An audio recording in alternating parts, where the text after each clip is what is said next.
Assalamualaikum warahmatullahi wabarakatuh. Salam sejahtera dimanapun kalian semuanya berada. Eh, Kembali lagi di sini kita akan melanjutkan topik dari rekayasa genetika, yaitu tentang penentuan suhu dari reaksi PCR. Nah, kalian sebelumnya kan sudah mempelajari tentang polymerase chain reaction. Nah, jadi dalam polymerase chain reaction, setidaknya di situ ada yang namanya DNA polymerase, kemudian ada juga primer, kemudian juga ada DNTPase, dan yang paling penting di sini adalah ada tahap-tahapnya, yaitu tahap denaturasi, ada tahap annealing, dan juga elongation. Oke, tahap denaturasi itu adalah tahap di mana suatu template DNA itu akan terpisah, gitu ya. Nah, ketika dia sudah terpisah, menuju tahap annealing, di tahap annealing, primer yang sudah didesain, dia akan menempel pada template DNA yang dituju. Kemudian pada tahap elongation, ini akan terjadi elongasi dengan DNA polimerase tersebut sehingga membentuk strain DNA yang baru. Dan ini terjadi terus-menerus hingga 28-32 kali pengulangan reaksi sehingga nanti akan menghasilkan suatu hasil kopi DNA yang cukup banyak, yang tentunya cukup untuk penelitian selanjutnya. Nah, pertanyaan adalah bagaimana sih caranya kita bisa menentukan suhu-suhu dari reaksi PCR tersebut. Denaturasinya, katakan berapa suhunya, dan juga berapa lama. Kemudian annealing, berapa suhunya dan berapa lama. Elongasi, berapa suhunya dan berapa lama. Oke, nah inilah yang nantinya akan coba kita jawab dan akan kita coba jelaskan pada video ini. Nah, yang pertama, kasus pertama, di sini kalau misalkan kita dalam penentuannya, itu akan sangat tergantung pada primer yang sudah kita desain. Jadi pada saat kita coba pesan primer tersebut, itu pastinya akan ada hitung-hitungan yang namanya melting temperature dan juga persen GC. Oke, nah suatu primer yang bagus adalah dia memiliki persen GC yang lebih dari 40%. Dan juga melting temperature-nya ini ya setidaknya rentangnya mungkin di antara 50 sampai 65 derajat Celcius ya. Sehingga nantinya kita bisa melakukan suatu reaksi PCR yang pada umumnya gitu. Nah, di sini ada primer forward dan primer reverse. Entah apapun itu sequence-nya, yang jelas karakteristiknya dia memiliki TM sama-sama 65 derajat Celcius dan persen GC-nya yang satu 55, yang satu 40. Oke.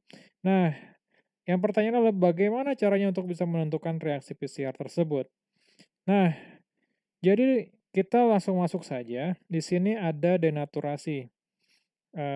Kita harus menentukan denaturasinya itu katakan di suhu 94 derajat Celcius. Oke.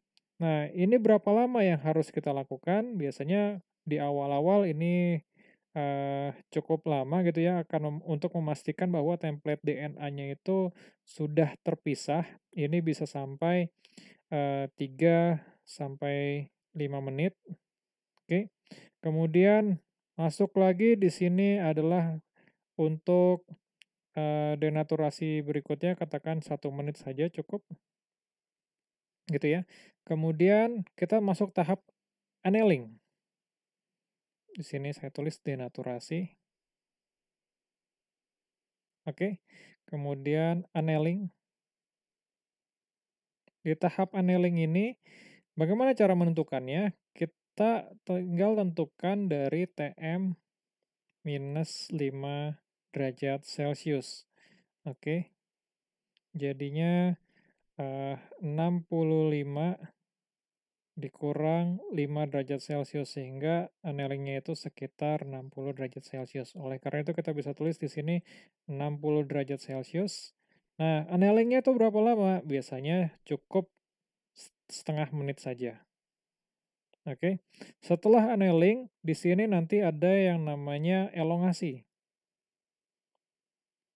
Elongasi itu terjadi pada suhu 72 derajat Celcius. Pertanyaannya adalah waktunya berapa lama?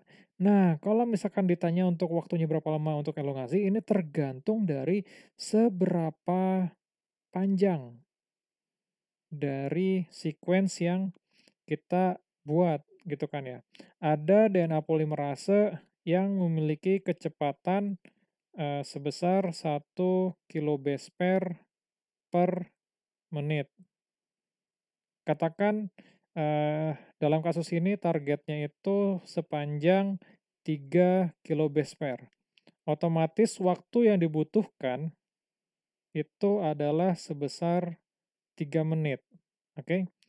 Kalau misalkan 2,5 kbps, berarti berapa? Ya, dia cukup 2,5 menit, gitu kan ya.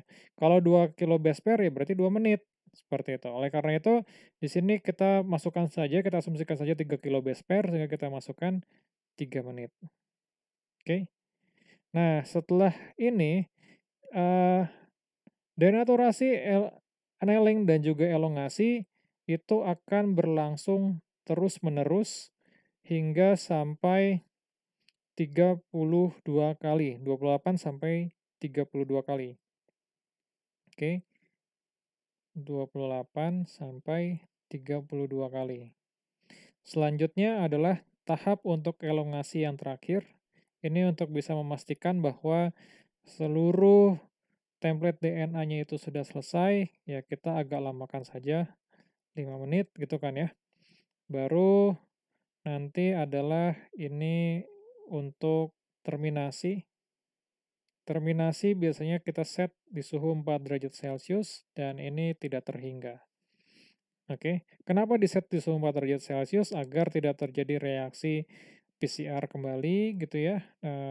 Enzimnya sudah selesai aktivitasnya dan DNA tersebut kalau misalkan kita taruh di suhu 4 derajat Celcius dia lebih awet nantinya dibandingkan kalau misalkan kita taruh di suhu panas misalkan 30 derajat atau 50 derajat seperti itu ya. Nah, oleh karena itu kalau misalkan kita melakukan PCR, ditaruh di PCR mesin, terus kita running-kan dan reaksi PCR tersebut katakan running-nya selama 2 jam, terus kita kelupaan, ya itu nggak ada masalah, karena dia berada di suhu 4 derajat Celcius. Oke. Nah, kasus yang berikutnya ini harusnya kasus 2 ya. Nah, untuk kasus 2 ini primer forward dan primer reverse-nya ini memiliki melting temperature yang sangat tinggi, yaitu 70 derajat dan 72 derajat Celcius. Bisa dibilang melting temperature-nya ini mendekati suhu elongasi, ya kan? Jadi bagaimana annealing-nya? Kalau misalkan prinsipnya annealing-nya itu berarti kan ya 72 dikurang 5 berarti kira-kira 68 derajat Celcius atau 70 kurang 5 itu berarti 65 derajat Celcius. Seperti itu. Nah, bagaimana caranya untuk bisa menentukan ini? Nah, dalam dalam kasus ini kita bisa melakukan two-step PCR, jadi bukan three-step PCR seperti yang pada umumnya. Oke, nah two-step PCR-nya itu seperti ini. Jadi kita melakukan denaturasi dulu 94 derajat Celcius, itu kira-kira sekitar 3 sampai 5 menit. Kemudian kita coba denaturasikan lagi untuk masuk ke cycle, itu kira-kira sekitar 1 menit, gitu kan ya. Nah, triknya adalah karena dia mendekati suhu elongasi, kita bisa eh, membuat suhu annealing dan juga suhu elongasinya itu menjadi satu, gitu ya. Nah, ini kita harus bisa main nih. Biasanya kalau dalam eksperimen itu nanti harus ada uji cobanya. Jadi bisa saja kita akan masukkan di sini 68 derajat saja gitu ya. Ini sudah termasuk annealing plus elongasi. Oleh karena itu, annealing dan elongasinya ini cukup lama, mungkin sekitar 3,5 menit ya, gitu ya, karena dia nempel setengah menit, kemudian 3 menit untuk bisa elongasinya, gitu kan ya. Dan ini terus berlangsung sampai 28 sampai 32 kali. Oke. Kemudian Barulah nanti di sini, katakan untuk elongasi terakhir kita masukkan di 72 derajat Celcius, karena itu untuk memastikan bahwa semuanya itu terekspresi selama 5 menit, baru nanti diterminasi di 4 derajat Celcius. Oke, ya kira-kira seperti inilah dalam penentuan, suhu dan waktu dari suatu reaksi PCR. Nah, bagaimana caranya pada kasus Anda? Silakan kalian coba diskusikan. Terima kasih banyak atas perhatiannya. Sekian dari saya. Sampai jumpa di video berikutnya. Assalamualaikum warahmatullahi wabarakatuh.